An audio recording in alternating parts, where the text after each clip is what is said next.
Good morning Telangana. నేను సంగప్ప. ఈరోజు అన్ని పత్రికల్లో కూడా రెండు అంశాలు ప్రధానంగా ఉన్నాయి. ఒకటి, నిన్న రాజ్యసభలో ప్రధానమంత్రి నరేంద్ర మోడీ పెద్ద నోట్ల రద్దును సమర్థించుకుంటూ అటు కాంగ్రెస్ హయాంలో జరిగినటువంటి అవినీతిని ప్రధానంగా ప్రస్తావిస్తూ మాట్లాడారు. ముఖ్యంగా నిన్న ప్రధాని నరేంద్ర మోడీ మాజీ ప్రధాని మన్మోహన్ సింగ్ని డైరెక్ట్గా టార్గెట్ చేశారు. ఆయన హయాంలో జరిగినటువంటి అవినీతి అన్నిటికీ ఆయన మౌన సాక్షి, కాకపోతే చిన్న మచ్చ కూడా అంటుకోకుండా జాగ్రత్త పడ్డారని చెప్పారు. ఒక కామెంట్ చేశారు, బాత్రూంలో రెయిన్ కోట్ వేసుకుని స్నానం చేస్తే ఎట్లా ఉంటుందో అట్లా చేశారని చెప్పి మాజీ ప్రధాని మన్మోహన్ సింగ్ని ప్రస్తావించారు మోడీ. ఆ వార్త అన్ని పత్రికలు కూడా మెయిన్ బ్యానర్గా తీసుకున్నాయి. ఇక రెండో బ్యానర్ చూసినట్టయితే తమిళనాడు రాజకీయాలకు సంబంధించి నిన్న తమిళనాడులో చాలా హాట్ రాజకీయ వాతావరణం ఉంది. అది ఇంకా ఈరోజు కూడా కొనసాగుతుంది. ఈరోజు శశికళ తన ఎమ్మెల్యేలతో రాజ్భవన్కి పర్యటన చేయనున్నారు. మొన్న రాత్రి పన్నీర్ సెల్వం, ఇప్పుడు అబద్ధర్మ సీఎంగా ఉన్నటువంటి పన్నీర్ సెల్వం ఒకసారి తిరుగుబాటు చేయడంతో నిన్న శశికళ అప్రమత్తమై మొత్తం ఎమ్మెల్యేలతో మీటింగ్ పెట్టారు. 129 మంది ఎమ్మెల్యేలు నా శిబిరంలో ఉన్నారు, నాకు పూర్తి మద్దతు ఉందని చెప్పి ఆమె అంటున్నారు. నిన్న ఈ రేటు పన్నీర్ సెల్వం కూడా ఏమాత్రం తగ్గట్లేదు, నేనే ఇప్పటికీ సీఎంని, నేను చేసిన రాజీనామాని విడ్రా చేసుకుంటూ అంటున్నారు. ఆ హాట్ పొలిటికల్ ఇష్యూని అన్ని పత్రికలు కూడా ఇంకో బ్యానర్గా పబ్లిష్ చేసినాయి. ఆ తర్వాత ఇంకో వార్త, కొంతవరకు ఇది అందరికీ ఊరటిచ్చేటువంటి వార్త. ఇక ఈ క్యాష్ విడ్రాల్స్ పైన లిమిట్ పూర్తిగా ఎత్తేయబోతున్నారు మార్చి 13 నుంచి. ఇప్పుడైతే 24,000 వరకు ఉంది ఈ వారానికి, దాన్ని 50,000కి పెంచుతున్నారు 20వ తేదీ నుంచి. ఆ తర్వాత మార్చి 13 నుంచి పూర్తిగా ఆంక్షలు ఎత్తేస్తున్నారు. దానికి సంబంధించిన వార్త కూడా అన్ని పత్రికలు తీసుకున్నాయి. ఆ తర్వాత తెలంగాణ యాసకు సంబంధించి పూర్తిగా తెలంగాణ పదాలతో మాండలికాలతో ఒక డిక్షనరీ వేయాలని చెప్పి పొట్టి శ్రీరాములు తెలుగు విశ్వవిద్యాలయం ప్లాన్ చేసింది. దానికి సంబంధించి ఆల్రెడీ 3 సభ్య కమిటీ వేసింది. అట్లా డిక్షనరీ ఒకటి రాబోతుంది తెలంగాణ పదాలతో ఫస్ట్ టైం. అదొక వార్త కూడా పత్రికలో ఉంది. ఆ తర్వాత నిన్న కృష్ణా బోర్డుకు సంబంధించి నిన్న మీటింగ్ జరిగింది. 2 రాష్ట్రాల అధికారులు, ఉన్నతాధికారులందరూ పాల్గొన్నారు. చాలా వాడివేడిగా మీటింగ్ జరిగింది, కాకపోతే ఏం తేలలేదు, ఎవరి పట్టు వాళ్ళదే ఉంది. అదొక వార్త కూడా ప్రధానంగా ఉంది. ఇవి ముఖ్యంగా ఉన్నటువంటి వార్తలు. మొన్న 2 రోజులు లోక్సభ తర్వాత రాజ్యసభలో ప్రధానమంత్రి నరేంద్ర మోడీ పెద్ద నోట్ల రద్దును సమర్థించుకుంటూ కాంగ్రెస్ హయాంలో అవినీతి జరిగింది, దాన్ని కావాలని చూస్తూ ఊరుకున్నారు. ఈ పూర్తి అవినీతికి ఒక రకంగా అవినీతిని రూపుమాపేందుకు పెద్ద నోట్ల రద్దు పూర్తిగా ఉపయోగపడింది అని చెప్పి అన్నారు. తర్వాత పెద్ద నోట్ల రద్దు వల్ల తామేమి ఆశించామో ఆ లక్ష్యం నెరవేరబోతుంది, అది చేరుకుంటున్నామని చెప్పి కూడా ప్రధాని అన్నారు. ఆ టాపిక్ తీసుకుందాం. మనతో చర్చలో బీజేపీ నుంచి సీనియర్ నాయకులు రఘునందన్ రావు గారు, తర్వాత టీఆర్ఎస్ నుంచి ఢిల్లీలో రాష్ట్ర ప్రభుత్వ ప్రత్యేక ప్రతినిధి వేణుగోపాల్చారి గారు, కాంగ్రెస్ నుంచి అద్దంకి దయాకర్ గారు మనతో ఉన్నారు. ముందు వేణుగోపాల్చారి గారు, నిన్న ప్రధానమంత్రి నరేంద్ర మోడీ గారు మాట్లాడినటువంటి విషయాలు, రాజ్యసభ నిన్న 2 రోజులు కూడా పెద్ద నోట్ల రద్దుని సమర్థించుకున్నారు. దానివల్ల నిన్న అయితే పూర్తిగా ఎంత టార్గెట్ సాధించాలనుకున్నాం అవన్నీ సాధించాలి. చివరికి మావోయిస్టులు లొంగిపోయారు, తర్వాత ఉగ్రవాదం ఆగిపోయింది, అవన్నీ చెప్పారు. దీనిపై మీ అభిప్రాయం ఏంటి? అంటే 2 ఇష్యూస్. గత పార్లమెంట్ సమావేశాలు టోటల్గా ప్రధానమంత్రి గారు హాజరు కాకుండా మరి ఆపోజిషన్ పార్టీస్ నోట్ల రద్దు కొరకు ఒకటే ఏజెండా పెట్టుకొని దాదాపు 10-15 రోజులు పార్లమెంట్ సెషన్స్ రద్దు చేసి అంటే వాయిదా వేసుకున్నారు. అంటే అప్పుడు మోడీ ట్రాప్లో రాహుల్ గాంధీ చిక్కున్నాడు. అప్పుడు తెలివిగా చూసుకుంటే పొలిటికల్గా మరి వాళ్ళు ఆధారాలని చెప్పేసి వాళ్ళు కూడా ఏంటంటే ఎంతకు మోడీ వచ్చిన తర్వాతనే మాట్లాడతామని ఒక ఆలోచన పార్లమెంట్ సెషన్స్ వాయిదా వేసుకుంటూ పోయారు. దానివల్ల ప్రజలకు ఇబ్బందులు అయినాయి, కొన్ని ఇష్యూస్ కూడా రాకుండా పోయినాయి. తర్వాత ఈ మధ్యన ప్రభుత్వానికి కొంచెం సమయం చిక్కింది. డిమానిటేషన్లో మరి నోట్లన్నీ కూడా విరిగా రావటము, అంతకుముందు ఉన్న లైన్లు తగ్గిపోవటము, తర్వాత క్యాష్ ఫ్లో ఎక్కువ కావటము, సీలింగ్ పెంచడము, ఇవన్నీ వచ్చారు. ఏంటంటే ఇప్పుడు ఓటర్లు కానీ ప్రజలు కానీ జస్ట్ షార్ట్ మెమరీ, అప్పుడప్పుడు అవసరం ఉన్నప్పుడు వాడుకుంటారు. కానీ తాత్కాలిక ఇబ్బందులు ఉంటే ఎదుర్కొనే సత్తా భారతదేశ ప్రజలకు ఉన్నది, అది ఎదుర్కొన్నారు. ఏదో ఒకటి సైకాలజికల్గా ఏంటంటే పెద్దోడిని కొడుతున్నాడు కదా, మనకి ఇబ్బంది అయినా కూడా సరే అన్న ఒక ఆలోచనతో చాలామంది ఈరోజు పొలిటికల్ పార్టీస్ కానివ్వండి, ప్రజలు కానివ్వండి, ప్రజల మీద ఆటోమేటిక్గా నడిచే పొలిటికల్ పార్టీస్ వాళ్ళు కూడా ఎంత ఒత్తిడి చేయాలనుకున్నా కూడా మీకు తెలుసు, బంద్ అని కాల్ ఇచ్చినా కూడా చివరికి బంద్ విత్డ్రా చేసుకున్నారు. కనుక ఈ క్రోనలాజికల్గా ఏంటంటే సమయం దొరికింది కనుక నిన్న సెషన్ జరిగిన దాంట్లో, మొన్న జరిగిన దాంట్లో నోట్ల రద్దు మరి ఈ సెషన్ లోపల వాళ్ళు ఎక్కువగా ప్రస్తావించలేదు. అయినప్పటికీ కూడా ప్రభుత్వ పరంగా ప్రధానమంత్రి గారు నోట్ల రద్దు విషయం గురించి మరి సమర్థించుకోవడం, ఎందుకంటే ఆయనే స్వయంగా ఆర్బీఐ కన్సర్న్ లేకుండా ఫైనాన్స్ కన్సర్న్ లేకుండా పేపర్లో వచ్చిన ప్రకారంగా పెట్టాడు కనుక సమర్థించుకునే బాధ్యత ప్రభుత్వానిపై ఉంది, ముఖ్యంగా మోడీ గారిపై ఉన్నది. తర్వాత జరిగిన పరిణామాల్లో కొంచెం అనుకూలంగా ప్రజలకు వచ్చింది. ఈరోజు గతంలో ఉన్న ఇబ్బందులు తొలగిపోయినాయి కనుక కొన్ని ప్రజలు కూడా ఈరోజు క్యాష్ ఫ్లోలో ఫీల్ తీసుకున్నారు, హ్యాపీ ఫీల్ అవుతున్నారు కనుక ఆటోమేటిక్గా దీన్ని కన్వర్ట్ చేసుకున్నాడు. పొలిటికల్గా కూడా కాంగ్రెస్ పార్టీ ఓకే స్కామ్లు ఏ విధంగా జరిగాయి, ఎందుకంటే 11వ తేదీ నాడు యూపీ ఎలక్షన్స్ ఉన్నాయి. ఒక ఫేస్ ఇప్పుడు ఈరోజు చండీగఢ్ ఇవి అయిపోయినా, మన గోవా ఇవి అయిపోయినాయి కనుక, పంజాబ్ 2 రాష్ట్రాలు అయిపోయినాయి కనుక ఇప్పుడు యూపీ ఉంది కనుక పార్లమెంట్ వేదిక కూడా చూసుకొని మరి, ఎందుకంటే పార్లమెంట్ ఈరోజు ఏది మాట్లాడినా కూడా ఇటు రూట్ కార్నర్ టీవీ ఛానళ్ళ ద్వారా కానీ ప్రజల ద్వారా కానీ కనుక ఆటోమేటిక్గా ఇది ప్రభుత్వ పక్షాన వాడుకున్నాడు, టోటల్ పొలిటికల్ చేశాడు. తర్వాత గతంలో ఉన్న స్కామ్లను కూడా ఎండగొట్టి మేము చేసింది కరెక్ట్ అనే విధంగా ప్రూవ్ చేశాడు. దానివల్ల ఆటోమేటిక్గా ఒకటేంటంటే మన్మోహన్ సింగ్ ఏ మాట కన్నా కూడా పొలిటికల్గా ఈరోజు రాజకీయ దశాదిక్ష గతంలో స్వర్గీయ పివి నరసింహరావు ఉన్నప్పుడు గ్రేట్ ఎకనామిస్ట్, దాన్ని వీ కెనాట్ డినై ఎనీబడి. ఎందుకంటే మోడీ గారే గతంలో మన్మోహన్ సింగ్ గారు బాగా మాట్లాడారు కానీ సూచనలు ఎక్కువ కానీ బాగా మాట్లాడి మోడీ గారే మెచ్చుకున్నారు. నిన్న మరి మాజీ ప్రధానమంత్రిని ఉద్దేశించి మాట్లాడటం అది ఒక ఆయన స్థాయి తగ్గింది కాదు, మోడీ స్థాయి తగ్గింది కాదు. కాంగ్రెస్ పార్టీ స్కామ్ల గురించి ప్రస్తావించవచ్చు కానీ వ్యక్తిగతంగా మన్మోహన్ సింగ్ మాట్లాడడం మాత్రం కొంచెం అందరికీ బాధ కలిగింది. చట్టబద్ధమైన వ్యవస్థీకృత దోపిడీ అన్నారు పెద్ద నోట్ల రద్దు అనాల్సి వస్తుంది అని అన్నారు ఆయన. అంటే కాంగ్రెస్ పార్టీని విమర్శించి తప్పలేదు, ఎందుకంటే భారతీయ జనతా పార్టీగా కాంగ్రెస్ పార్టీ చేసిన స్కామ్లు కానీ కాంగ్రెస్ పార్టీ చేసిన వాళ్ళని విమర్శించారు కానీ వ్యక్తిగతంగా కూడా మోడీ స్థాయికి తగదు అభిప్రాయం. నిన్నటి ప్రధాని స్పీచ్ మొత్తం టార్గెట్ కాంగ్రెస్, మన్మోహన్ సింగ్ మాజీ ప్రధాని మన్మోహన్ సింగ్ ఒకటి. రెండోది పెద్ద నోట్ల రద్దు ఎట్లాంటి ఫలితాలు ఇవ్వబోతుందని చెప్పి కొన్ని ఉదాహరణలు చెప్పారు. 700 మంది మావోయిస్టులు లొంగిపోయారు, మొత్తం కాశ్మీర్లో ఏ ఉగ్రవాదం అంతా ఆగిపోయింది అని చెప్పారు. 100 మంది చచ్చిపోయిందని కూడా చెప్తే బాగుంటుంది. అంటే కేవలం ఉత్తరప్రదేశ్ ఎన్నికల కొరకు మాట్లాడిన స్పీచ్ అది. ఆయన ఎన్నికలు ఉంటేనే మాట్లాడతారు, అది సభలనైనా బయటనైనా సరే. కాబట్టి దాన్ని పెద్దగా మోడీ మాట్లాడితే పట్టించుకునే పరిస్థితి దేశం లేదు. అది దట్టు మన్మోహన్ సింగ్ మీద మాట్లాడే ఆ స్థాయి కూడా ఇప్పుడు మోడీకి లేదు. ఎందుకంటే ఆయన పార్లమెంటు రాజ్యసభలో చాలా కేటగరికల్గా విమర్శించిన దాన్ని పార్లమెంటు వెలుపల వచ్చి మాట్లాడారు అరుణ్ జైట్లీ లాంటి వాళ్ళు, కానీ ఇంతవరకు పార్లమెంట్లో మాట్లాడాలి. ఇప్పుడు నువ్వు చెప్పిన డిమానిటైజేషన్ వల్ల లాభాలు చెప్పాలి పార్లమెంట్లో. మన్మోహన్ సింగ్ కాలంటే మొన్న మారన్ కుటుంబం బయటపడింది 2G స్కామ్లో. మీరు కనుక చూస్తే మారన్ కుటుంబం మీద అభియోగాలు ఉన్నమాట వాస్తవం. అది అభియోగాలను పెట్టింది కూడా కాంగ్రెస్ పార్టీని, వాళ్ళని లోపల పెట్టింది కూడా కాంగ్రెస్. రాజా కనిమొల్లి అనే వాళ్ళని అరెస్ట్ చేసింది ఎవరు, జైలు కూడా తినిపించింది ఎవరు, కాంగ్రెస్ పార్టీ కాదా? ఇలా మీ దాంట్లో అవినీతి చేసే వాళ్ళని ఎట్లా విదేశాలకు పంపిస్తుండో చూస్తున్నాం. కానీ మోడీ నిన్న మాట్లాడిన దాంట్లో కంటెంట్ కంటే ఎక్కువ రాజకీయ ప్రచారం మనకు కనపడ్డది. అంటే కాంగ్రెస్ పార్టీని విమర్శించడానికి డిమానిటైజేషన్ పెట్టినట్ట. డిమానిటైజేషన్లో ఎన్ని వేల కోట్ల రూపాయలు జమ అయినాయి, ఎన్ని కోట్ల రూపాయలు మీరు రిలీజ్ చేసిండ్రు, ఇంకా నగదు కష్టాలు ఎట్లా ఉన్నాయి, ఎంత మేరకు జీడిపి మీద అంటే స్థూల జాతీయోత్పత్తి మీద దాని ప్రభావం చూపించిండ్రు, ఎంత మేరకు వృద్ధి రేటు తగ్గింది. అరే ఇంత చేసిరు భయ్, ఒక 2-3 లక్షల కోట్లన రాలేదా? అది బడ్జెట్లో ఎందుకు చూపించలేదని చెప్పాల్సిన అవసరం ఉంటుంది కదా. వారు నిన్న పెట్టింది మొన్ననేమో రాష్ట్రపతి ప్రసంగానికి ధన్యవాదాలు చెప్తూ అప్పుడు విమర్శలు, నిన్ననేమో ఏకంగా ఈ రాజ్యసభలో ధన్యవాదాలు చెప్తూ రాజ్యసభలో. అయితే నేనేమంటున్నా, ఇది ఉత్తరప్రదేశ్ ఎన్నికలు కాకపోతే ఈ డిమానిటైజేషన్ దాని మీద ఎందుకు చెప్పలేకపోతున్నా మోడీ? ఎప్పుడు చెప్తాడు? లక్ష్యాలు ఎప్పటికి నెరవేరుతాయి? పోనీ 2019, 2021, 2025 దీనికి ఒక హితమిద్దమైన అంశం లేదు. ఇది వేగ్గా కామెంట్స్ చేయడం తప్పితే ఒక రాజనీతి తెలిసిన వ్యక్తి ఎవరు కూడా, ఆర్థిక శాస్త్రం మీద పట్టున్న నాయకుడు ఎవరు కూడా ఇలాంటి వేగ్ కామెంట్స్ చేయరు. అది కూడా మీరు మన్మోహన్ సింగ్ మీద కామెంట్స్ చేస్తే సీట్లో ఉన్న వేగ్ కామెంట్ చేస్తారా? జస్ట్ అంతకంటే నీకేముంది చెప్పండి. నేను అడిగిన దాంట్లో ఒక్క ప్రశ్నకు సమాధానం చెప్పండి. దీంట్లో ఉన్నదేం, మనకి ఎంత డిపాజిట్స్ అయినాయి, రైట్, ఎక్కడ చెప్పాలి, అది ఎవరు చెప్పాలి? పోనీ ఫినాన్స్ మినిస్టర్ చెప్పాలన్నా ఆయన ఎప్పుడు చెప్తాడు? ఈ సంవత్సరంలో చెప్తాడా లేకపోతే వచ్చే బడ్జెట్లో చెప్తారా? అది తెలియాలి కదా. ఒకవేళ 50 రోజుల తర్వాత నేను ఈ విషయం నేను ఏమంటారు, ఈ 50 రోజులు నాకు సమయం ఉండి ఆ తర్వాత నేను మార్పు తీసుకురాకపోతే నన్ను ఉరిదీయండి అన్నాడు. ఎప్పటికి మార్పు?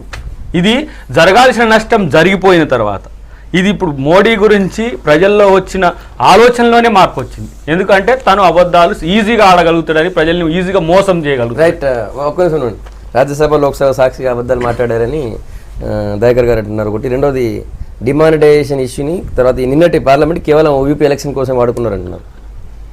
ఇప్పుడు సోదరుడు దయాకర్ గారు మాట్లాడినటువంటి మాటలు ఎట్లున్నాయంటే దొంగనే దొంగ దొంగ నడిచినట్టుంది. అక్కడ కాంగ్రెస్ పార్టీ అవినీతి గురించి మాట్లాడుతూ ఉంది, కాంగ్రెస్ పార్టీ స్కామ్ల గురించి మాట్లాడుతూ ఉంది, కాంగ్రెస్ పార్టీ భారతీయ జనతా పార్టీ నాయకులు అవినీతి చేసి భారతదేశం విడిచిపెట్టిపోయినారని మాట్లాడుతూ ఉంది. ఎందుకంటే దారుణం ఏముంటో చెప్పండి. వారు ఏదో మారన్ కేసును ఉదాహరించారు. మారన్ కేసులో ఏం జరిగింది? ఆస్తుల జప్తుకి హైకోర్టు నో అన్నది ఈడీ వేసిన పిటిషన్. అంతేగాని మారన్ సోదరులు ఇద్దరిని కేసుల నుంచి తీసేరి ఛార్జ్షీట్ వేయకండి అని చెప్పలేదు. దాంట్లో ఈడీ మళ్ళీ సుప్రీంకోర్టులో అప్పీల్ వేసింది. Still the case is pending. Charge sheet file అయింది. ఛార్జ్షీట్ ఫైల్ అయిన తర్వాత మారన్ సోదరుల ఆస్తులు ఈ రాష్ట్రంలో ఎట్లయితే జగన్మోహన్ రెడ్డి గారి ఆస్తుల్ని ఈడీ అటాచ్మెంట్ చేస్తూ వస్తుందో ఫేజ్ వైజ్గా, అట్లా వారి ఆస్తుల్ని అటాచ్ చేయడానికి వేసినటువంటి ఒక పిటిషన్ని కొట్టేసింది మద్రాస్ హైకోర్టు. దాని మీద సుప్రీంకోర్టుకు పోయింది ED. Still the case is pending, charge sheet is filed. మారన్కి ఏం క్లీన్ చీట్ ఇవ్వలేదు ఆ కేసు లోపల. That case is pending.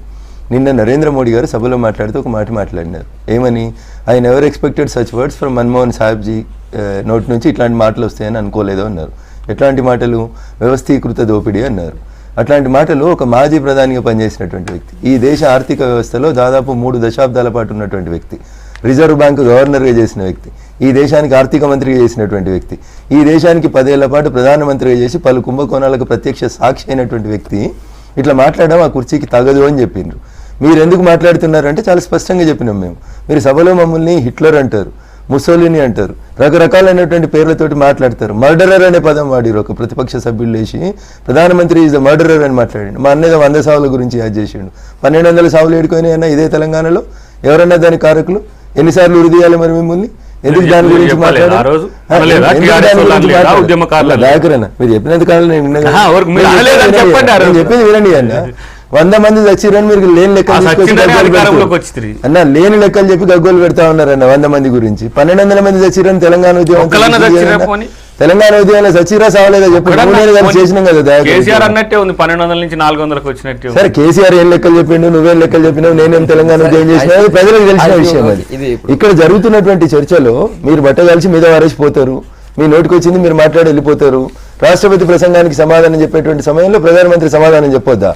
దానికి ఉత్తరప్రదేశ్ ఎన్నికల సభ దానికి ఉత్తరప్రదేశ్ ఎన్నికల సభ అని చెప్తారా? ఎవరు మాట్లాడి రాజ్యసభలో అంశాలు? ఒక్క నిమిషం. రాష్ట్రపతి ఏదైతే సభలో ప్రవేశపెట్టిన అంశాల పట్ల దానికి సమాధానంగా వారి కృతజ్ఞతలు చెప్పే సమావేశం, కాంగ్రెస్ ను విమర్శించే సమావేశం కాదు అని నేను క్లారిటీ చేయను. ఇప్పుడు రాష్ట్రపతి ప్రసంగంలో ప్రధానమంత్రి కేంద్ర ప్రభుత్వం తీసుకున్నటువంటి నిర్ణయాలనే చదువుతారు.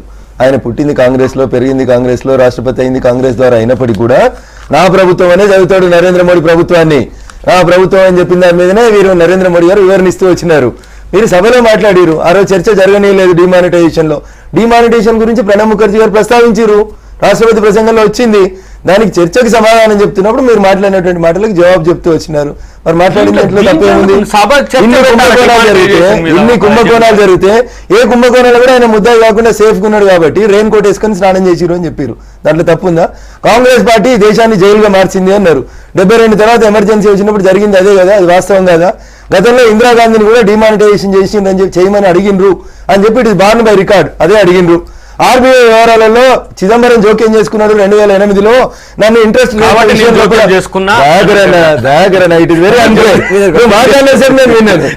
ఇది అన్యాయం అంటున్నాను కాదు, ఇది అన్యాయం అంటున్నా. ఈ పద్ధతి అన్యాయం, డ్యూ రెస్పెక్ట్ దాకా కదా, ఇది అన్యాయం అంటున్నా. మీరు మాట్లాడిన సేపు నేను విన్నాను. నేనేమంటున్నాను, ఆర్బీఐ వ్యవహారాలలో ప్రధానమంత్రి జోక్యం చేసుకుంటారు అన్నారు. ఇప్పుడు సీనియర్ పార్లమెంటేరియన్ వేణుగోపాలాచారి గారు కూడా అట్లా మాట్లాడడం బాధ అనిపిస్తుంది. గతంలో కేంద్ర మంత్రిగా చేసి వచ్చారు వారు. చర్చ ప్రారంభిస్తే ఏమంటాడన్నా, మంత్రులకు తెలియకుండా క్యాబినెట్కి తెలియకుండా ప్రధానమంత్రి నిర్ణయం తీసుకున్నాడు అని అంటారు. ఎంత అన్యాయంగా మాట్లాడతారంటే, మాట్లాడండి అని అవకాశం ఇస్తే ఏది పడితే అది మాట్లాడటమేనా? క్యాబినెట్కి చెప్పరా ప్రధానమంత్రి నిర్ణయం తీసుకుంటే? మీరు కేంద్రంలో మంత్రి ఉన్నప్పుడు అట్లే నిర్ణయాలు తీసుకున్నారా? కేంద్ర క్యాబినెట్లో చర్చలు జరగవా ఏదైనా ఒక నిర్ణయం తీసుకుంటే? కాబట్టి ఇంత అన్యాయంగా ఆరోపణలు చేయొద్దు. ఆరోపణలు చేయమని అవకాశం ఇచ్చారు కాబట్టి ఆరోపణలు చేయకండి. ఆర్బీఐ వ్యవహారాలలో జోక్యం చేసుకున్నారన్న విషయానికి వచ్చినప్పుడు దువ్వూరి సుబ్బారావు మాజీ ఆర్బీఐ గవర్నర్ గారు రాసిన ఒక పుస్తకాన్ని కోట్ చేస్తూ, అయ్యా ఇగో 2008లో నా విధులు వ్యవహారాలలో చిదంబరం గారు జోక్యం చేసుకుంటున్నారు అని నేను రాసిన ఒక పుస్తకంలో ఉంది. 2008 నుంచి 2017 దాకా మీరు దానికి సమాధానం చెప్పలేదు.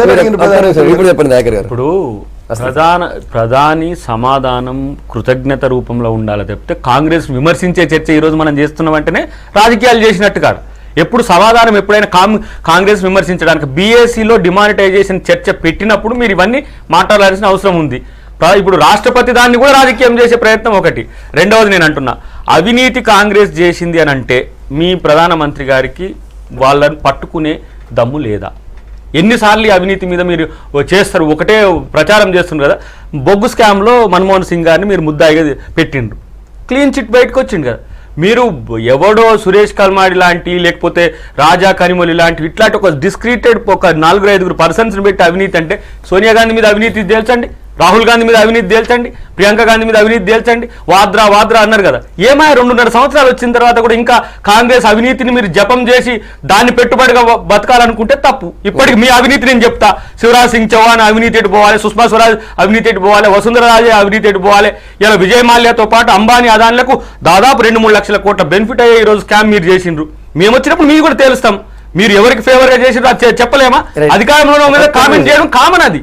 కాబట్టి అది కాదు, డిమానిటైజేషన్ వల్ల ప్రజల కష్టాలకు సంబంధించి మీరు భరోసా ఇచ్చే ఒక్క ముచ్చట దీంట్లో లేదని నేను అంటున్నా. కాంగ్రెస్ విమర్శించుకోండి, మీరు మీ లక్ష్యమే కాంగ్రెస్ లేకపోతే బీజేపీ బతకలేదు కాబట్టి విమర్శించుకోండి. కానీ ప్రజల కష్టాల మీద కనుక మీరు మాట్లాడుంటే మరింత సభ ఔన్నత్యం పెరిగేదని నాకు అభిప్రాయం. వేణుగోపాల్ గారు, కేబినెట్ తెలియకుండా ప్రధానమంత్రి నిర్ణయం తీసుకుంటారా? ఇప్పుడు ఒకటి, ఇది నేనన్నది కాదు, స్వయంగా ప్రధానమంత్రి మోడీ గారే ఈవెన్ చెప్పడం జరిగింది. ఇప్పుడు అయిన తర్వాత ఒక జరిగిన బహిరంగ సభలో, పార్లమెంట్లో చెప్పలేదు, అయిన తర్వాత ఒక 10 రోజుల లోపల బహిరంగ సభలో చెప్పారు. ఈవెన్ నా క్యాబినెట్ తెలియకుండా సాపోత నిర్ణయం తీసుకున్నా అంటే ప్రజల కొరకు అని చెప్పిన ఒక రికార్డు ఉంది. రెండోది ఏంటంటే, ఇదే ఆర్బీఐ వాళ్ళు సంవత్సరం కింద మాకు పెద్ద నోట్ల రద్దుగా కాకుండా కొత్త నోట్లు ప్రింట్ చేసే అవసరం ఉందని చెప్పేసి మాకు వచ్చింది కేంద్ర ఆర్థిక శాఖ నుంచి మాత్రం, కానీ మాకు రద్దు అని చెప్పి ఇదే గవర్నర్, ఇప్పుడున్న ప్రస్తుత గవర్నర్ చెప్పడం జరిగింది. దాన్ని కోడి చేశాను అంతే. అంటే ఆయన ఉద్దేశం ఏంటంటే, ప్రధానమంత్రి ఉద్దేశం ఏంటంటే ఎక్కడ లీక్ అవుతుందో బ్లాక్ అమౌంట్ మన జాగ్రత్త పడుతున్న ఉద్దేశంతో ఆయన చెప్పడం జరిగింది. ఆయన చెప్పిన నేను కోడి చేస్తున్నాను. ప్రధానమంత్రి గారు కేబినెట్ కి చెప్పకుండా నేను ఈ నిర్ణయం తీసుకున్నాను ఎక్కడ ఈ దేశంలో కానీ మన్ కీ బాత్ లో కానీ దేశం బయట కానీ చెప్పలేదు. వేణుగోపాలాచారి గారు క్లారిటీ ఉండాలి. ఏ సభలో వారు డేట్ ఇస్తే నేను క్లారిఫికేషన్ ఇవ్వడానికి సిద్ధంగా ఉన్నా. రెండవది, ఆర్బీఐ గవర్నర్ ఏం చెప్పిందంటే, మే 2016లోనే కొత్త 500 రూపాయల నోట్లు, కొత్త 1000 రూపాయల నోట్లు, కొత్త 2000 రూపాయల నోట్ల ప్రింట్కి మేము ఆర్బీఐ ప్రపోజల్ ఇచ్చింది, కేంద్ర ప్రభుత్వం అంగీకరించింది. దాని విషయానికి సంబంధించి ఈ నిర్ణయం తీసుకునేటువంటి ఒక రోజు ముందు కేంద్ర ప్రభుత్వం ఒక నోటు పంపిస్తే దాన్ని మేము అప్రూవల్ ఇచ్చినామని చెప్పిండు. దయాకర్ గారు పదే మాట్లాడుతూ ఎన్ని నోట్లు వచ్చినాయి, ఎన్ని నోట్లు పోయినాయని ప్రదేశాలు అడుగుతున్నాడు. ఆర్బీఐ గవర్నర్ రాతపూర్వకంగా భారత పార్లమెంటరీ స్థాయి సంఘానికి ఒక నివేదిక ఇచ్చారు. 15.5 లక్షల కోట్ల రూపాయలు డిపాజిట్ అయినాయి. అందులోంచి మేము రిలీజ్ చేసినాయి 9.35 కోట్ల రూపాయలని తిరిగి మార్కెట్లోకి రిలీజ్ చేసినామని చెప్పిండ్రు. డిమానిటైజేషన్ తర్వాత ఇక్కడ నుంచి మాట్లాడమని చెప్పిండు సోదరుడు. మార్చి నెల నుంచి క్యాష్ తీసుకునే విత్డ్రాయల్ మీద లిమిటేషన్ ఎత్తేస్తున్నామని చాలా స్పష్టంగా నిన్న చెప్పడం జరిగింది. ఇంకేం ఎక్స్పెక్ట్ చేస్తా ఉన్నారు మీరు? ఎక్స్పెక్ట్ చేస్తా ఉన్నారు? ఉగ్రవాదం గురించి చెప్పారు. కాశ్మీర్ లో రాళ్ళూరు కూడా ఆగిపోయింది చెప్పిండ్రు. 700 మావోయిస్టులు లొంగిపోయింది చెప్పిండ్రు. ఈ రోజు వచ్చినటువంటి ఖాతాలలో 18 లక్షల ఖాతాలలో వచ్చినటువంటి అన్అకౌంటెడ్ అమౌంట్ గురించి ఈరోజు చర్చ జరుగుతా ఉంది. ఇన్కమ్ ట్యాక్స్ నోటీస్ ఇచ్చింది. బ్యాంకులోకి వచ్చిన ప్రతి రూపాయి కూడా తెల్లదనం కాదని దయించి మీరు గమనించారు. జాయింట్ పార్లమెంటరీ కమిటీ ముందు పెట్టిన అంశము నాకు ఎట్లా తెలవాలి? ప్రపంచం అంతా తెలిసేటట్టు మీ వీరప్ప మొయిలీ చెప్పిండు. ఎవరు చెప్పాలి? ఉర్జిత్ పటేల్ చెప్పిండు.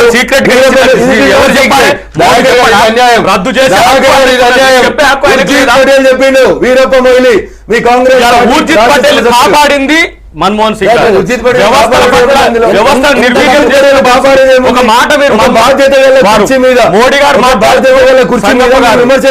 గారు ఒక మాట మాట్లాడితే ఏమన్నా జరిగినా సర్జికల్ స్ట్రైక్ చేసింది చెప్పినమా, అట్లనే డిమానిటైజేషన్ చెప్తామా అన్నట్టు ఒక అర్థం వచ్చేటట్టు మాట్లాడి.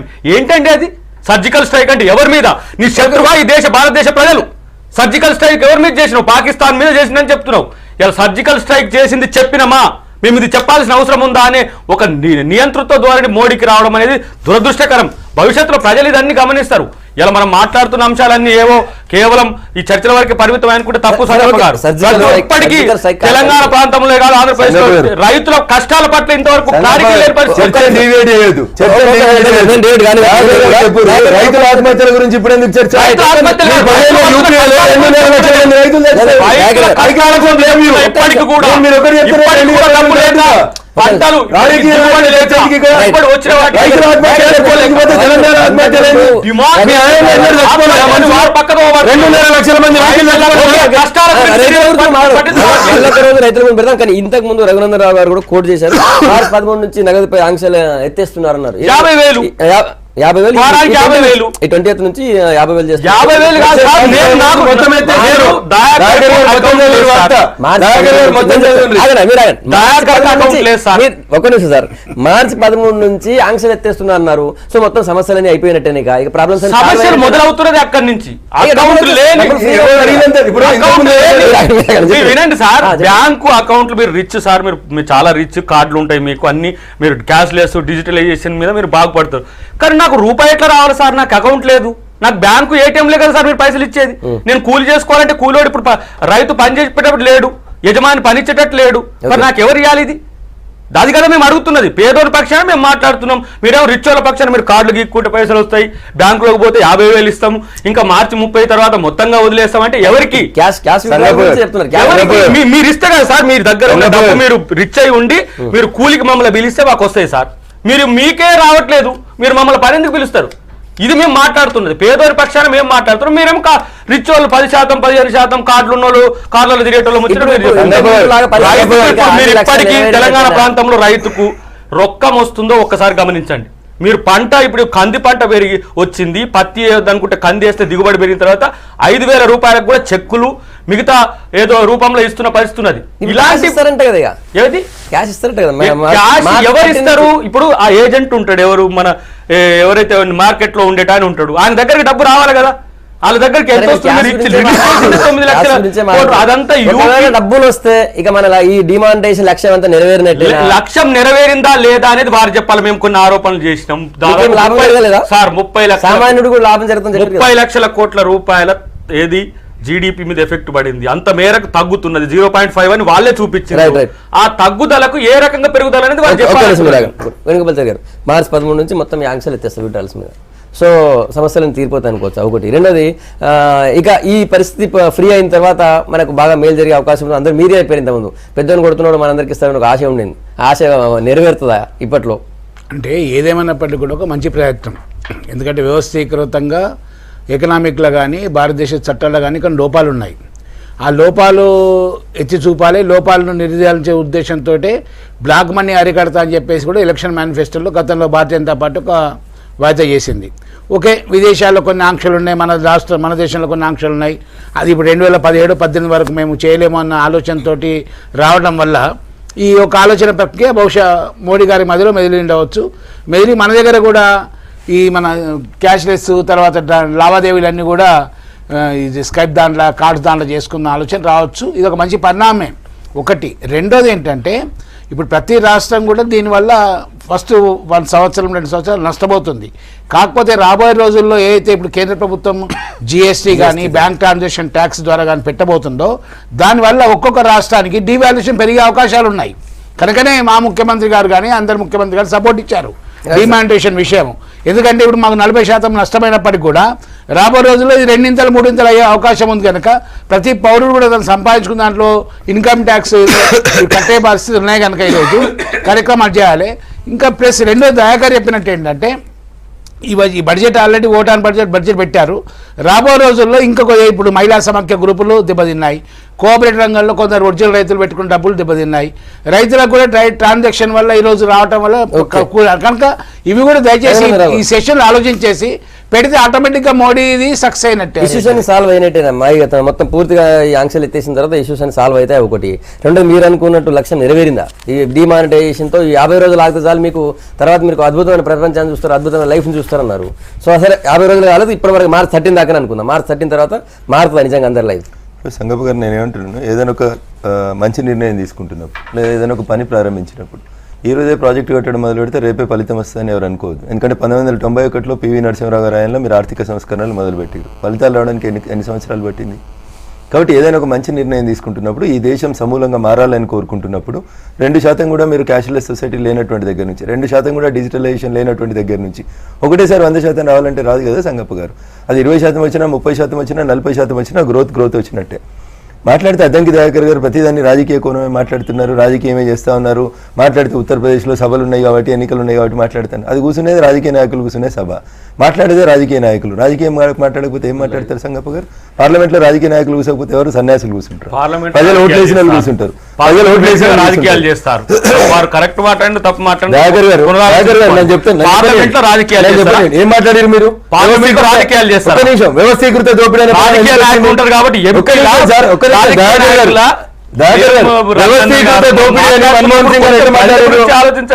పార్లమెంట్ రాజకీయాలు చేయడానికి వేదిక కాదు. ఒక్క నిమిషం సార్, ఒక్క నిమిషం అన్న దయాకర్ అన్న. వ్యవస్థీకృత దోపిడీ అనేది రాజకీయం కాకపోతే ఏం మాట్లాడారు మన్మోహన్ సింగ్ గారు? ఎట్లా మాట్లాడతారు? ఇప్పుడు మన్మోహన్ సింగ్ గారు దయాకర్ ఒక నిమిషం ఫ్యాక్ట్స్ చెప్పనివ్వండి. మన్మోహన్ సింగ్ గారు హయాంలో 2008లో జీడిపి గ్రోత్ రేటు ప్రభుత్వ లెక్కలు చెప్తున్నా 3.89. నేను అడుగుతున్నా సంగప్ప గారు, ఎందుకు ప్రపంచం గర్వించదగ్గ మన్మోహన్ సింగ్ హయాంలో జీడిపి రేటు 3.89 ఎందుకు? 2008లో ఒకటే మాట దయించి 2011లో మీ జీడిపి రేటు 6.64, 2012లో 5.62, 2013లో 6.64.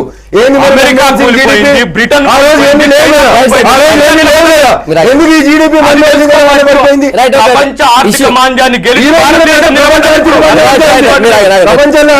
తమిళనాడులో రాజకీయాలు 3 రోజులుగా ఫుల్ వేడెక్కాయి. నిన్న శశికళ బల ప్రదర్శన చేసిందంటే మీటింగ్ పెట్టుకుంది. ఈరోజు రాజ్భవన్ దగ్గర పరేడ్ చేసే అవకాశం ఉంది.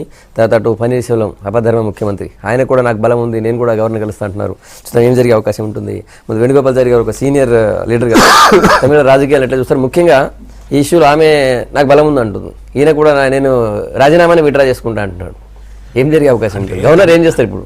తమిళనాడు రాజకీయాలు ఏంటంటే, గతంలో ఏ ముఖ్యమంత్రి ఉన్నా కూడా తమిళనాడు రాజకీయాలు దేశంలో ఉన్న రాజకీయాలు డిఫరెన్స్ అన్నట్టు. అక్కడ మరీ అనవద్దు కానీ ఎక్సెంట్రిక్ రాజకీయాలు, కొంచెం వ్యక్తిగత ఆరాధన కానీ వ్యక్తిగత అభిమానం ఎక్కువ కనుక, అది డిఎంకే అధికారం వచ్చినా ఏఐడిఎంకే వచ్చినా కూడా రాజకీయాలు వేరు. కనుకనే గతంలో పనిచేసిన అందరి ప్రధానమంత్రులు స్వయంగా తమిళనాడు ముఖ్యమంత్రులకై పొత్తుకుని మాట్లాడిన తప్ప తమిళనాడు ముఖ్యమంత్రులు దేశాల్లో మాట్లాడలేదు. ఢిల్లీ అంటే అటువంటి కల్చర్ ఉన్నది. ఈ ప్రస్తుత ప్రభుత్వం కూడా అదేవిధంగా చేసింది. కనుక ఈరోజు జయలలిత గారి సానుభూతి ఉంది. ఇంకా 3.5 సంవత్సరాల టైం, 4 సంవత్సరాల అవకాశం ఉంది. కనుక ఆటోమేటిక్గా జయలలిత గారితో దగ్గరగా ఉంటూ, శశికళ గారు మధ్యన 6 నెలలు 7 నెలలు దూరం అయినప్పటికీ కూడా దగ్గరగా ఉంటూ ఎమ్మెల్యే టికెట్ల కేటాయింపులో కానీ అధికారుల పోస్టింగ్లో కానీ శశికళ భర్త నటరాయణ గారు కీ రోల్ ప్లే చేసినట్టు అప్పుడు జయలలిత గారు సజీవంగా ఉన్నప్పుడే వచ్చినాయి. తర్వాత జయలలిత చనిపోయిన తర్వాత కూడా కొన్ని అనుమానాలు, శశికళ రానియలేదు అని అనుమానాలు వచ్చినాయి. ఒక పక్క వంటి వ్యాజ్యం, హైకోర్టులో వ్యాజ్యం వచ్చింది. వాళ్ళు వివరణ అడుగుతున్నారు. ఓకే, మిస్టరీ జయలలిత మ్యాటర్ మిస్టరీగా జరిగిన నేపథ్యంలో జయలలిత గతంలో బతికున్నంగా ఆ సుప్రీంకోర్టు ఇచ్చిన నేపథ్యంలో పన్నీర్ సెల్వంను పెట్టారు, ఒకసారి 2 సార్లు. తర్వాత ఇప్పుడు కూడా మరి కాన్స్టిట్యూషనల్ ప్రాబ్లమ్స్ వస్తాయి ఉద్దేశంతో గవర్నర్ గారు విజయసాగర్ గారు ఎమ్మెల్యేతో మాట్లాడి, అంటే ఇప్పుడు ఒకటేమొచ్చిందంటే అసలు ఆమె చెప్పిందా చెప్పలేదా, ఎందుకంటే అన్కాన్షియస్ ఉన్నా అని చెప్పారు. కానీ మళ్ళీ జయలలిత సూచన మేరకే పన్నీర్ సెల్వంను, ఆమెకు నచ్చిన వ్యక్తి కనుక, ఆయన విధేయుడు కనుక ఆయన్ని పెట్టారు. 2 సార్లు కూడా పెట్టారు. పెట్టిన తర్వాత ఎందుకంటే శశికళ ఏ మాట కామాట చెప్పాలి, పదవి ఆకాంక్ష ఉన్న వ్యక్తి, ఎందుకంటే క్రోనలాజికల్ జరిగిన సంఘటన మనం తీసుకుంటే పదవి ఆకాంక్ష ఉన్న వ్యక్తి, ఆ సమయం వచ్చింది కనుక తను ఇచ్చిన ఎమ్మెల్యేస్ మెజార్టీ ఉన్నారు కనుక ఆటోమేటిక్గా క్రోనలాజికల్గా సెక్రటరీ కావటం, సెక్రటరీ నుంచి సీఎం కావటము, మరి సీఎం నుంచి ఈ 1 డే వెలుగులు ఇవన్నీ వచ్చినాయి. ఆ 1 డే గ్యాప్ ఏం జరిగింది? ఏ పార్టీలు మద్దతు ఇచ్చే, దేశంలో ఉన్న పార్టీ మద్దతు ఇచ్చిందా, లేకుంటే వ్యక్తిగతంగా పన్నీర్ సెల్వం మరి బలపడ్డారు? డైరెక్ట్ గా బీజేపీ అంటుంది శశికళ. నవ్వుతూ రాజీనామా ఇచ్చిన వ్యక్తి రాత్రికి ఎందుకు మార్చారు? డిఎంకే అండ్ బీజేపీ 2 కలిపి ఆయన. ఎందుకంటే ఏ పార్టీ అయినా కూడా దేశంలో ఇందాక చెప్పినట్టు భారతీయ జనతా పార్టీ ఒక రాజకీయ పార్టీగా తర్వాత తప్పకుండా జరిగిన పరిణామాలు, ఎందుకంటే రాబోయే రోజుల్లో ప్రెసిడెంట్ ఎలక్షన్స్ ఉన్నాయి, అవకాశాలు తీసుకునే అవకాశాలు ఉన్నాయి. ఇప్పుడు దాని బాధ్యత జరిగేది ఏం లేదు కదా. ఒకవేళ అనుకూలంగా ఉంటేనేమో ఆయనకు అనుకున్న వ్యక్తి అంటేనేమో అనుకూలంగా ఉండే ఎంపీలు అనుకూలంగా ఉంటారు, లేకుంటే పోయేది వాళ్ళకేం లేదు. కనుక ఆటోమేటిక్ కేంద్ర పార్టీగా బీజేపీ దీని రోల్ ఖచ్చితంగా రాబోయే రోజుల్లో ఉంటుంది అన్నది నా ఆలోచన. దయాకర్ గారు, తమిళనాడు ఏఐడిఎంకేలో రాజకీయ సంక్షోభం ఇది రాజ్యాంగ సంక్షోభం వైపు పోకుండా చూడాల్సిన బాధ్యత విద్యాసాగర్ రావు గారిది. మనకు వ్యక్తిగతంగా కూడా మిత్రుడే, ఉద్యమ సహచరుడు. ఆయన ఎప్పుడు కూడా ఇలాంటి వివాదాస్పద అంశాల్లో చాలా మంచి నిర్ణయం తీసుకుంటున్న ఒక పేరైతే ఉన్నది. గతంలో కూడా హోంశాఖ స్టేట్ మంత్రిగా కూడా చేసిండ్రు. కానీ ఇక్కడ సమస్య ఏంటంటే హార్స్ రైడింగ్కి అవకాశం ఉంది. ఇప్పుడు ఈ 2 రోజులలో ఏమైంది, శశికళ ఇప్పుడు ఆయన నిర్ణయం తీసుకున్నారు, ఎల్పీ లీడర్గా శశికళని ఎన్నుకున్న తర్వాత ఈయన రాజీనామా ఇచ్చిండ్రు, యాక్సెప్ట్ అయింది. యాక్సెప్ట్ అయినాక ఎల్పీ లీడర్ను ప్రమాణ స్వీకారం చేయించాలంటే ఆమె ఒక కాలేజీలో 7వ తారీఖు నాడు పెట్టుకున్నది. అక్కడి ప్రమాణ స్వీకారానికి రావాలి. వారు ఇక్కడి నుంచి ఢిల్లీకి పోయిన రాజ్నాథ్ సింగ్ గారికి, రాజ్నాథ్ సింగ్ కాంచి ఇక్కడికి వచ్చిండు. అప్పుడే మనకు సుప్రీంకోర్టు తీర్పు ఇంకో వారం రోజుల రిజర్వ్లో ఉన్న తీర్పు రాబోతుందనే ఒక బ్యానర్ ఐటమ్స్ వస్తాయి. దీన్ని గవర్నర్ గారు ఏంటి ఈమె చేస్తే మళ్ళీ రేపు అరెస్ట్ అయిద్దామని చెప్పి దాని మీద డిస్క్రిషనరీ పవర్స్ ఉండి ఆపడం. ఇప్పుడు ఈ నుంచి మళ్ళీ ఈ రోజు పోయినాక ఏం నిర్ణయం జరుగుతుందో. ఇప్పటికి 3-131 అనేది వస్తున్నది. ఇప్పటికి ఏది వీళ్ళిద్దరి మధ్యన ఉన్న తేడా. దీంట్లో మధ్యన సమస్య ఏంటంటే మనకు భయం ఏంటంటే ఇప్పుడు బీజేపీ అధిష్టానం మీద నాకు భయం, విమర్శ. ఎందుకంటే అరుణాచల్ ప్రదేశ్లో ఒక్క ఎమ్మెల్యేని తీసుకొని పోయి ఒక పార్టీ ఏర్పాటు చేసి కాంగ్రెస్ ఎమ్మెల్యేలు అందరినీ దాంట్లోకి డంప్ చేసి అక్కడ అధికారమే ముఖ్యమంత్రిని తాను చేస్తే సుప్రీంకోర్టు తీర్పు తర్వాత మళ్ళీ దాన్ని రీఇన్స్టేట్ చేసిన పరిస్థితి ఉంది. ఉత్తరాఖండ్ సంఘటనలు కూడా. నేను ఏమంటున్నా, ఏఐడిఎంకే అంతర్గత వ్యవహారం. గవర్నర్ గారు రాజ్యాంగబద్ధంగా రాజ్యాంగ సంక్షోభం వైపు పోకుండా చూడాలి. దీంట్లో గతంలో జల్లికట్టు కొరకు మీరు ఒక నిర్ణయం తీసుకుంటే తమిళల సంప్రదాయాన్ని గౌరవించడం అనుకున్నాం, కానీ ఇక్కడ కూడా రాష్ట్రపతి ఎన్నికల కొరకు, రాజ్యసభ ఎన్నికల కొరకు ఎమ్మెల్యేలంతా మాకు ఓటాలని ఉద్దేశిస్తున్న ఒకవేళ ప్రయత్నం చేస్తే అది మానుకుంటే మంచిది. ఇప్పటికి బీజేపీ అసలు స్టేక్ హోల్డర్ కాకపోయినా కావాల్సిన చాలా సార్లు గవర్నర్ పదవి అనేది ఒక షోక్ కనబడుతుంది. గవర్నర్లు అనేటోళ్ళు గుళ్ళకు పోతారు, బళ్ళకు పోతారు, నమస్కారాలు పెడతారు, పూజలు పునస్కారాలు కనబడతారు అనేది జనరల్గా గవర్నర్ కుర్చీ అంటే ఒక అలంకారప్రాయంగా రిటైర్డ్ అయినాక తీసుకునే పదవిలాగా కనబడుతుంది. కానీ ఇక్కడ విద్యాసాగర్ గారి పరిస్థితి డిఫరెంట్. ఎప్పుడైతే రాజకీయపరమైనటువంటి సంక్షోభాలు వస్తాయో, రాజ్యాంగపరమైనటువంటి ఇబ్బందులు వస్తాయో అప్పుడు గవర్నర్ ఆచితూచి వ్యవహరించాలి. గతంలో గవర్నర్లు ఎట్లా తప్పులు చేసిరో మనకి ఎన్టీ రామారావు హయాంలో రామ్లాల్ గారు ఏం చేసిరో మనం అందరం చూసినాం. కాబట్టి విద్యాసాగర్ రావు గారు తీసుకోబోతున్నటువంటి నిర్ణయం రాజ్యాంగబద్ధంగానే ఉంటుంది. అక్కడ ఎవరు భారతీయ జనతా పార్టీని విమర్శించడానికి స్కోప్ లేకుండానే ఆ నిర్ణయం ఉంటుందని చెప్పి మేము కూడా అందరం అనుకుంటా ఉన్నాం. ఎందుకంటే ఆయన కాన్స్టిట్యూషనల్గా అక్కడ కుర్చీలో ఉన్నటువంటి వ్యక్తి, పార్టీ వ్యక్తిగా అక్కడ ఉన్నటువంటి వ్యక్తి కాదు. అది భారతీయ జనతా పార్టీకి సంబంధం లేనటువంటి అంశం. ఒక రాజకీయ పార్టీలో జరుగుతున్న అంతర్గత కుంభకోణం. దాంట్లో ఎమ్మెల్యేలు ఇటు పోతారా, ఇటు వస్తారా, ఏమవుతారా అనేది వాళ్ళ పార్టీ నిర్ణయించుకుంటుంది. భారత రాజ్యాంగం ఇట్లాంటి పరిస్థితి వచ్చినప్పుడు ఏం చేయాలని చెప్తే గవర్నర్ గారు అదే చెప్తారు. ఎస్ఆర్ బొమ్మాయి కేసు లోపల సుప్రీంకోర్టు ఇచ్చినటువంటి జడ్జిమెంట్ను ఉటంకిస్తూ గవర్నర్ తీసుకోవాల్సినటువంటి విధులు ఏంది, నిర్వహణ ఏంది అనేటువంటి విషయంలో స్వయాన న్యాయవాది విద్యాసాగర్ రావు గారు. సో వారికి తెలియదు, కొత్తగా చెప్పాల్సిన అవసరం ఉంటుందని నేను అనుకోను. అయితే సోదరుడు దయాకర్ చెప్పినటువంటి ఒక అంశంలో ఏకీభవిస్తున్నాయి. శాసనసభ్యులు ఎన్నుకున్నటువంటి నాయకుడు శాసనసభ పక్ష నాయకుడు, దాంట్లో ఏం డౌట్ లేదు. కానీ అందరు కలిసి జగన్ అనుకుంటే మనం ఆ రోజు జగన్ వద్దని రోషయ్యని కూడా పెట్టినా అది మర్చిపోవద్దన్న. కాబట్టి పార్టీలు ఏం చేసుకుంటాయి అనేది పార్టీల అంతర్గత వ్యవహారం, మనకు సంబంధం లేనటువంటి వ్యవహారం. ఇక్కడ ఈ అంశానికి వచ్చినప్పుడు భారతీయ జనతా పార్టీకి ప్రత్యక్షంగా కానీ పరోక్షంగా కానీ తమిళనాడు రాజకీయాలలో సందర్భం లేదు, అవసరం లేదు. రెండోది మీరు చెప్పారు రాష్ట్రపతి ఎన్నికలు ఉన్నాయి కాబట్టి ఆచితూచి చూస్తున్నారు అని. ఏడీఎంకే ఇవ్వకపోతే డిఎంకే ఇస్తుంది మద్దతు, డిఎంకే ఇవ్వకపోతే ఏడీఎంకే ఇస్తుంది. అది తమిళనాడు రాజకీయాల్లో మీకు నాకు అందరికీ తెలిసిందే. మీరు గతంలో ఒకసారి కేంద్రంలో మంత్రిగా ఉన్నప్పుడు కూడా చూసిరు. కరుణానిధి చేయకపోతే జయలలిత చేస్తుంది, జయలలిత చేయకపోతే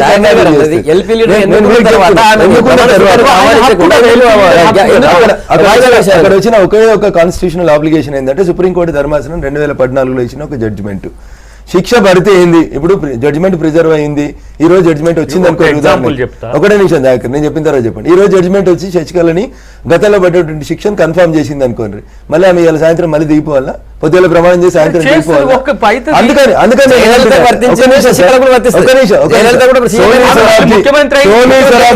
దయాకర్ గారు సోనీ సొరాబ్జీ లాంటి ఒక న్యాయ కోవిధి తోటి గవర్నర్ చర్చించారు అని వచ్చింది వార్త. ఈ himself is an advocate, legal opinion తీసుకుంటే వారే అన్నారు ఇప్పుడు ఉత్తరాఖండ్ లోనే పొరపాటు జరిగిందని. అట్లాంటి పొరపాటు రిపీట్ కాకుండా ఉండడానికి ఒకటి రెండు రకరకాలైనటువంటి మాటలు దాంట్లో తేడా ఎల్పీ లీడర్ హక్కులు కూడా రాజ్యాంగంలో పొందుపరిచారు.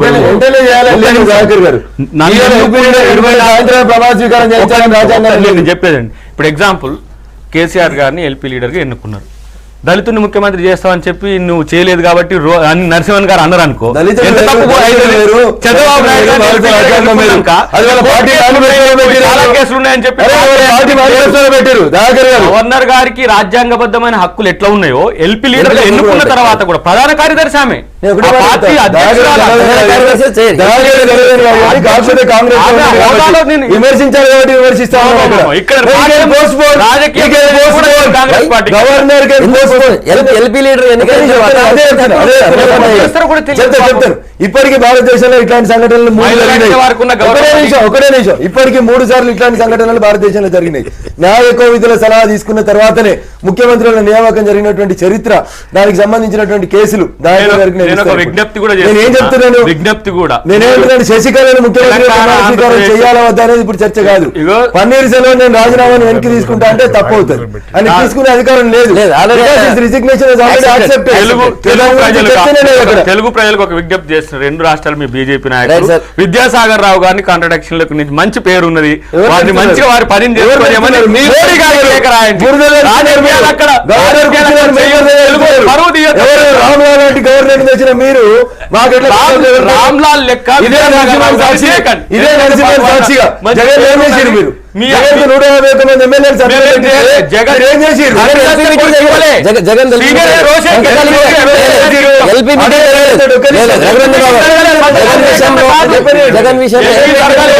ఏం జరిగిందో చెప్తున్నాను. 151 మంది ఎమ్మెల్యేలు సంతకం పెట్టి ఇచ్చిన తర్వాత అధిష్టానం ఒక దూతను పంపించినామని చెప్పి సమావేశం పెట్టించి అదే జగన్ తోటి అంతర్గతంగా ఏమైనా ఇది కూడా పన్నీర్ సెల్వం ఏమంటుండే కదా, నన్ను కూర్చోబెట్టి బలవంతంగా రాజీనామా చేయించిండు. తమిళనాడు రాజకీయాల్లో బీజేపీ చర్చ వచ్చింది. చివరి స్వయంగా పన్నీర్ సెల్వం చెప్పి నాకు బీజేపీ చేస్తుందని అంటున్నారు అందరూ. నాకేం అంటే ఎందుకు తీసుకున్నాను మరి?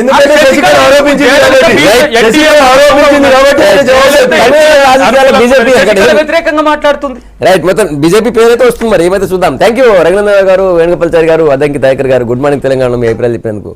ఇదే ఇవాళ గుడ్ మార్నింగ్ తెలంగాణ. రేపు వెళ్దాం మళ్ళీ. Stay tune.